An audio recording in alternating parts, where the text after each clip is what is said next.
പൂനെയിൽ ഒരു വീട്ടമ്മ ഒരു ബെഡ്ഷീറ്റ് വാങ്ങുന്നു. എന്നിട്ട് ആ ബെഡ്ഷീറ്റ് കൊണ്ടൊന്ന് കഴുകുന്നു. അപ്പോഴാണ് ആ വീട്ടമ്മ തന്നെ ഞെട്ടിക്കുന്ന ഒരു സംഭവം ആ ബെഡ്ഷീറ്റിലുണ്ടായത്. അതായത് അതിൻ്റെ അകത്ത് എഴുതിയിരിക്കുന്നത് മെയ്ഡ് ഇൻ പാകിസ്ഥാൻ. അതായത് ക്ഷേത്ര ഉത്സവത്തോട് അനുബന്ധിച്ച് നടന്ന മേളയിൽ നിന്ന് വാങ്ങിയ ബെഡ്ഷീറ്റിൽ മെയ്ഡ് ഇൻ പാകിസ്ഥാൻ ലേബൽ കണ്ട് വീട്ടമ്മ ആദ്യം ഞെട്ടിപ്പോയി. പൂനെയിലാണ് ഈ ഒരു സംഭവം നടക്കുന്നത്. ഈ വീട്ടമ്മ വീഡിയോ ഇപ്പോൾ പുറത്തു വിട്ടതിന് പിന്നാലെ പോലീസ് ഇപ്പോൾ അന്വേഷണം നടത്തുകയാണ്. മേളിൽ നിന്ന് വാങ്ങിയ ബെഡ്ഷീറ്റ് കഴുകിയപ്പോഴാണ് മെയ്ഡ് ഇൻ പാകിസ്ഥാൻ ലേബൽ തെളിഞ്ഞത്. സംഭവത്തിൽ പോലീസ് ശക്തമായ രീതിയിലുള്ള ഒരു അന്വേഷണമാണ് നടത്തുന്നത്. ആ മേളയിൽ ഈ ബെഡ്ഷീറ്റ് വിൽപ്പന നടത്തുന്ന ആ വ്യക്തിയെ ചുറ്റിപ്പറ്റി ഒരു അന്വേഷണം നടത്തുന്നുണ്ട്. അയാൾ പാകിസ്ഥാൻകാരനാണോ എന്ന അന്വേഷണമാണ് ഇപ്പോൾ നടത്തുന്നത്.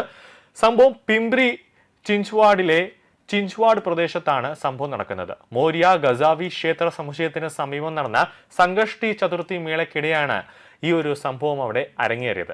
പരാതിക്കാരിയായ സ്ത്രീ ഈ ബെഡ്ഷീറ്റ് ആ ക്ഷേത്രമേളയ്ക്കിടെയാണ് വാങ്ങുന്നത്. സാധനം വാങ്ങുന്ന സമയത്ത് പ്രത്യേകതകളൊന്നും ആ സ്ത്രീയുടെ ശ്രദ്ധയിൽ ആദ്യം പെടുന്നില്ല. എന്നാൽ വീട്ടിലെത്തി ഈ ബെഡ്ഷീറ്റ് കഴുകിയപ്പോഴാണ് തുണിയിൽ മെയ്ഡ് ഇൻ പാകിസ്ഥാൻ എന്ന് രേഖപ്പെടുത്തിയ ടാഗ് പ്രത്യക്ഷപ്പെട്ടത്. ഈ കണ്ടെത്തലിൽ ആശങ്കാകുലയായ അവർ ഒരു വീഡിയോ ചിത്രീകരിച്ച് സമൂഹ മാധ്യമങ്ങളിൽ പങ്കുവെക്കുകയായിരുന്നു. പാകിസ്ഥാനിൽ നിർമ്മിച്ചതെന്ന് പറയപ്പെടുന്ന ഒരു ഉൽപ്പന്നം എങ്ങനെയാണ് മഹാരാഷ്ട്രയിലെ ഒരു പ്രാദേശിക വിപണിയിൽ എത്തിയതെന്ന് അവർ വീഡിയോയിലൂടെ ചോദിക്കുകയാണ്. ഈ വീഡിയോ ദൃശ്യങ്ങൾ സമൂഹ മാധ്യമങ്ങളിൽ അതിവേഗം പ്രചരിക്കുകയും വലിയ രീതിയിൽ ശ്രദ്ധിക്കപ്പെടുകയും ചെയ്തതോടെ അധികൃതർ വിഷയത്തിൽ ഇടപെട്ടിരിക്കുകയാണ്. വീഡിയോ വ്യാപകമായി പ്രചരിച്ചതിനെ തുടർന്ന് പിംപ്രി ചിഞ്ച്വാഡ് പോലീസ് സംഭവത്തിൽ അന്വേഷണം പ്രഖ്യാപിച്ചിരിക്കുകയാണ്. ഈ ഉത്പന്നത്തിന്റെ ഉറവിടം കണ്ടെത്താനും ഇത് എങ്ങനെ മേളയിൽ എത്തിച്ച് വിൽപ്പന നടത്തിയെന്ന് വ്യക്തമാക്കാനും പോലീസ് ഒരു പ്രത്യേക സംഘത്തിന് രൂപം നൽകിയിട്ടുണ്ട്.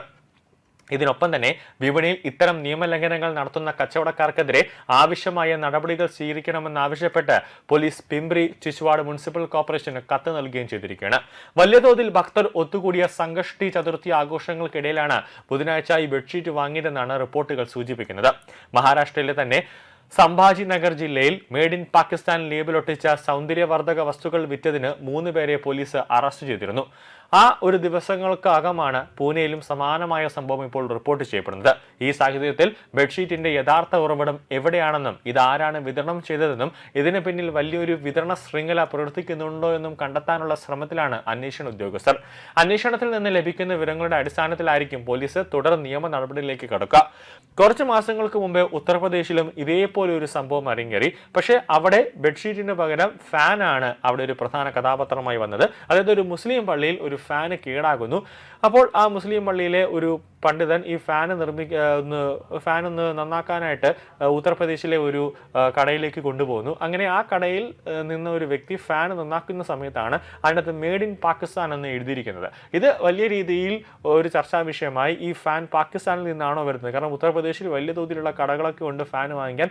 എന്നിട്ടും പാകിസ്ഥാനിൽ നിന്നും ഫാൻ വരുന്നത് ഈ മുസ്ലിം പള്ളിയിലും ഇവർക്കൊക്കെ പാകിസ്ഥാനുമായിട്ടുള്ള ബന്ധം എന്താണ് എന്നതിനെ പറ്റിയുള്ള വലിയ അന്വേഷണങ്ങൾ ഇപ്പോൾ നടക്കുന്നുണ്ട്. അങ്ങനെ രാജ്യത്തിന്റെ പല സംസ്ഥാനങ്ങളിലും ഇതുപോലെ മെയ്ഡ് ഇൻ പാകിസ്ഥാനിന്റെ ലേബൽ ഒട്ടിച്ചുകൊണ്ട് പലതരത്തിലുമുള്ള ഉത്പന്നങ്ങൾ വരുന്നു. അത് വലിയ രീതിയിലുള്ള രാജ്യസുരക്ഷയ്ക്ക് ഭീഷണിയാകുന്നുണ്ട് എന്നതുകൊണ്ട് തന്നെയാണ് ഈ ഓരോ കേസുകളും ഇപ്പോൾ രഹസ്യത്തോടെ അല്ലെങ്കിൽ അതീവ പ്രാധാന്യത്തോടെയാണ് കേന്ദ്ര ഏജൻസികൾ അന്വേഷിക്കുന്നത്. അത് മാത്രമല്ല ഓരോ സംസ്ഥാനത്തും ഈ സംഭവം റിപ്പോർട്ട് ചെയ്യുമ്പോൾ പ്രത്യേക അന്വേഷണ സംഘത്തെയാണ് ഇപ്പോൾ പോലീസ് രൂപീകരിക്കുന്നത്.